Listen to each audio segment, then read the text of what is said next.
जी, तो वहीं से कंटिन्यू करते हैं जी। तो हमारे पास जो है, जो हमारा नेक्स्ट टॉपिक है वो सेलेक्टिंग द बेस्ट सोल्यूशन। तो पिछले टॉपिक में हमने कहा था कि जी कैंडिडेट सोल्यूशन वो होता है जो मतलब एक प्रॉब्लम होती है उसके कई सोल्यूशंस होते हैं, और सारे जो करेक्ट सोल्यूशंस होते हैं, जितने भी करेक्ट सोल्यूशन आपके पास आ जाए उनको हम कैंडिडेट सोल्यूशन कहते हैं। अब देखें ये जो सोल्यूशन है किसका, एक प्रॉब्लम का सोल्यूशन था। कौन से प्रॉब्लम? गेम डेवलपमेंट का। ठीक है, गेम डेवलपमेंट की जो प्रॉब्लम थी उसका सोल्यूशन हमारे पास दो निकले थे। हम इलस्ट्रेटर को यूज़ कर लें, यूनिटी को यूज़ कर लें, गेम बना लें, या हम ब्लेंडर को यूज़ करके अनरियल इंजन को यूज़ करके हम गेम बना लें। तो दो सोल्यूशन थे, दोनों वैलिड सोल्यूशन है, दोनों ही ठीक हैं। तो कैंडिडेट सोल्यूशन वो होता है, तो वो होता है कि जिसमें आपके पास एक प्रॉब्लम के मल्टीपल सोल्यूशन आ जाए, और दो मल्टीपल सोल्यूशन हमारे पास आ चुके हैं, ये वाला और एक ये वाला।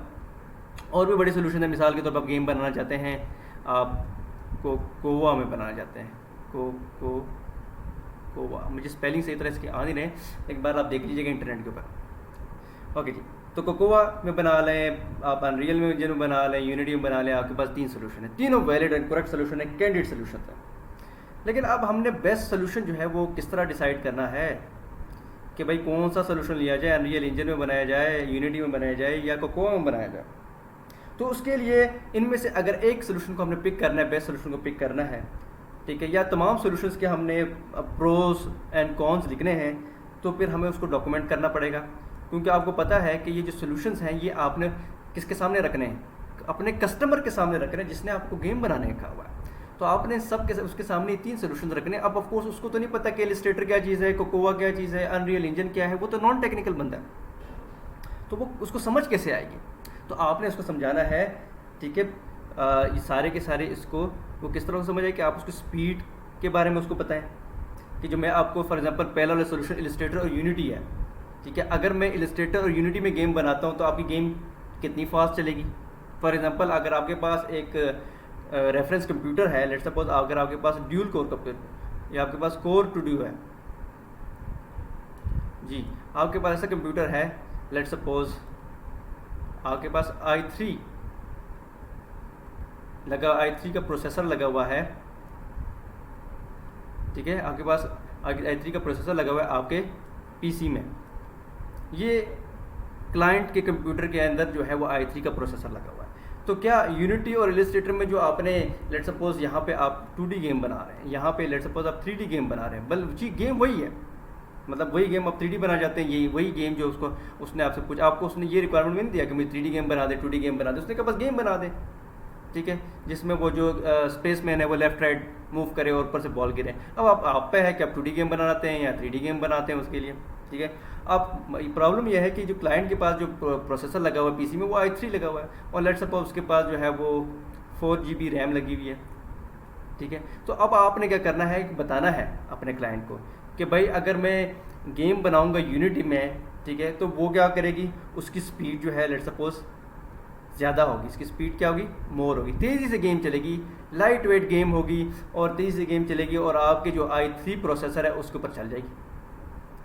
अगर मैं कोकोआ में गेम बनाता हूँ तो उसकी स्पीड उससे भी ज़्यादा होगी, उसकी स्पीड जो है वो यूनिटी से भी ज़्यादा होगी, ठीक है।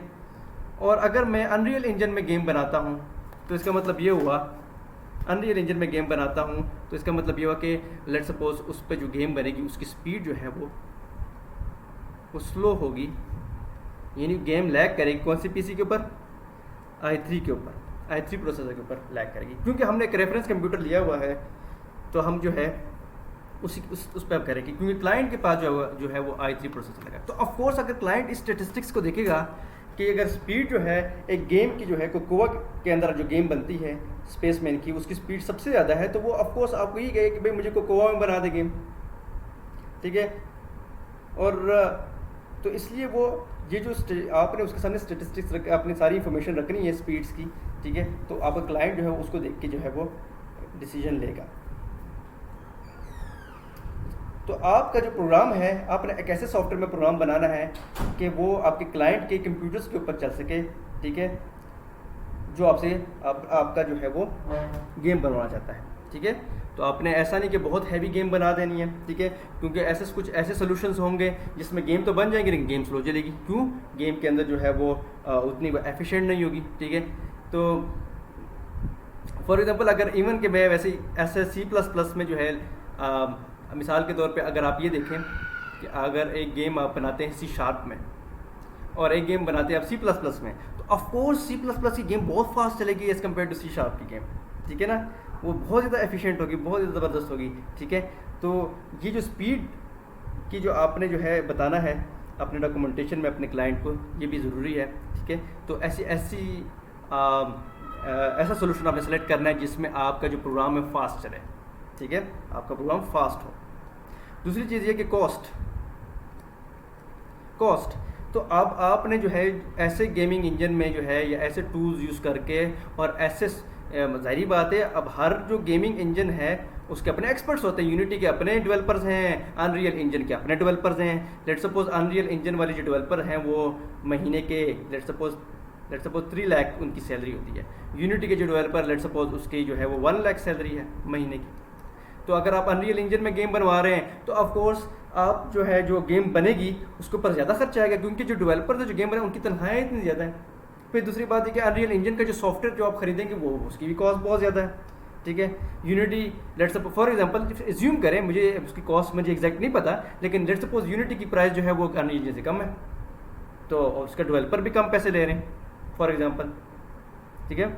तो फिर जब ज़रिए डेवलपर पे ज़्यादा पैसे लेते हैं और जिस सॉफ्टवेयर में आप ये गेम बना रहे हो वो भी महंगा है, पैसों से मिल रहा है, तो फिर वो जो सोल्यूशन है वो तो कॉस्ट इफेक्टिव नहीं है।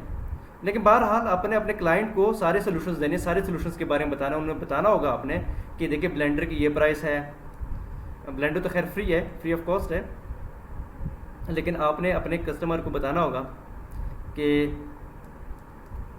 आपको जो है, मैं अपना कलर चेंज कर लूँ ये प्लीज़, ब्लैक कर लेते हैं जी। तो आप अपने डॉक्यूमेंटेशन में अपने क्लाइंट को जो आप पीस ऑफ पेपर देंगे उसमें बताना होगा कि अनरियल इंजन का क्या ख़र्चा है, यूनिटी का क्या ख़र्चा है, यूनिटी जो गेमिंग इंजन है उसका क्या ख़र्चा है, कोकोआ का क्या ख़र्चा है। तो ये सारा कुछ आपने उसको बताना है, ठीक है। और उसके बाद दूसरी चीज़ ये आपने करनी है, तीसरी चीज़ कि आपने ये देखना है कि जो मुख्तलिफ सोल्यूशंस आपके पास आ रहे हैं, ज़ाहिरी बात है अगर हर डेवलपर होता है वो अपने माइंड से जो है वो प्रोग्रामिंग करता है, ठीक है। मैं अपने तरीके से प्रोग्रामिंग करूँगा, अगर आपको कोई प्रोग्रामिंग करने कहेगा तो वो आप डिफरेंट तरीके से प्रोग्रामिंग करेंगे। जिस तरह मैथमेटिक्स का एक सवाल होता है वो उसको हल करने के कई तरीके होते हैं, कुछ तरीके आसान होते हैं, कुछ मुश्किल होते हैं। तो कुछ डेवलपर जो है वो जो प्रोग्रामिंग करते हैं उनकी प्रोग्रामिंग थोड़ी मुश्किल होती है, कुछ डेवलपर जो है वो ईजी प्रोग्रामिंग करते हैं, ठीक है, वो हर एक स्टेप जो है वो लिखते हैं उसमें। और कुछ प्रोग्रामिंग होते हैं वो जो एक्सपर्ट होते हैं वो जो है वो बहुत कम कोड लिखते हैं, ठीक है, और एफिशिएंट कोड लिखते हैं। तो आपका जो भी आप प्रोग्रामिंग कर रहा है, जो बंदा भी अनरियल इंजन में प्रोग्रामिंग कर रहा है या यूनिटी में प्रोग्रामिंग कर रहा है, ठीक है, तो आपने ये चीज़ भी देखनी है कि जो आपका प्रोग्राम बन रहा है, ठीक है, जो सोल्यूशंस आपके पास अवेलेबल हैं, जिस सोल्यूशन में कम से कम इंस्ट्रक्शंस यूज़ हो रही होंगी, लेस इंस्ट्रक्शन यूज़ हो रही होंगी, वही प्रोग्राम आपको पता है कि जितनी कम इंस्ट्रक्शंस होती है उतना प्रोग्राम का साइज़ भी छोटा होता है। दूसरी बात यह कि प्रोग्राम जो है वो चलता भी फास्ट है, ठीक है। तो आपने जो है इस चीज़ को भी नज़र रखना है कि प्रोग्राम के अंदर स्टेप्स जो है वो कम हो, कम इंस्ट्रक्शन यूज़ हो, ठीक है। बहुत ज़्यादा जो है वो इफ़ एल्स की जो है वो स्टेटमेंट्स यूज़ ना हो। आगे आप पढ़ेंगे इफ़ एल्स क्या होता है। बहुत ज़्यादा लूप्स नहीं होने चाहिए, ठीक है, इससे भी आपका प्रोग्राम जो है वो गैर ज़रूरी लूप्स, ठीक है, वो तो लगाने होते हैं लूप्स, तो उससे भी आपका प्रोग्राम कम्प्लेक्स हो जाता है। कम्प्लेक्सिटी मतलब कम्प्लेक्स हो गया, ठीक है। तो अब आपका जो सोल्यूशन होता है उसकी स्पीड तेज़ होनी चाहिए, जो आप सॉफ्टवेयर बना रहे हैं उसकी स्पीड तेज़ होनी चाहिए, उसकी कॉस्ट जो है वो जो है कम होनी चाहिए, और तीसरा है कि जो आप प्रोग्राम लिख रहे हैं उसके स्टेप्स जो है वो सिंपल होने चाहिए, ठीक है, उसकी जो इंस्ट्रक्शंस है वो कम होनी चाहिए। ज़्यादा आपने जो है वो उसमें ब्रांचेस जो है यूज़ नहीं करनी, वो आगे हम फर्दर पढ़ेंगे ब्रांचेस क्या चीज़ होती हैं, ठीक है। तो यहाँ पे हम इस लेक्चर को एंड करते हैं जी, और नेक्स्ट जो लेक्चर हमारा होगा वो बहुत ही इंपॉर्टेंट है, एल्गोरिदम का है, ठीक है। तो उसी में नेक्स्ट लेक्चर में जी मिलते हैं। आप अपना जो है तैयारी पूरी रखें, पिछले लेक्चर पढ़ें, ठीक है। तो मिलते हैं जी नेक्स्ट लेक्चर में।